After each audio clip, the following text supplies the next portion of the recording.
आम्ही म्हणजे तुम्ही म्हणाल तोच हिंदू, तुम्ही म्हणाल तोच देशप्रेमी आणि तुम्ही म्हणाल तो देशद्रोही। ही जर का तुमची मस्ती असेल तर ती गाडण्यासाठी म्हणून आम्ही वज्रमूठ उभारलेली आहे। तू शिक्षित आहे, पदवीधर आहे, अनेक जणांची परिस्थिती घरची शिक्षण पूर्ण करण्यासारखी नाही, कर्ज काढून शिक्षण घेतलेलं आहे, पदवी मिळालेली आहे, मिळवलेली आहे, मिळालेली नाही मिळवलेली आहे। कारण हल्ली असं म्हणतात डॉक्टरेट सुद्धा विकत घेता येते। नाही, मला कोणाचाही संदर्भ द्यायचा नाहीये।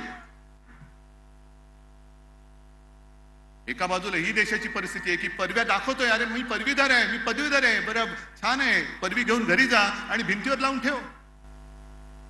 एका बाजूला पदवी दाखवून सुद्धा किंमत मिळत नाही आणि दुसऱ्या बाजूला पंतप्रधानांची पदवी दाखवायला मागितली तर 25,000 रुपये दंड होतोय।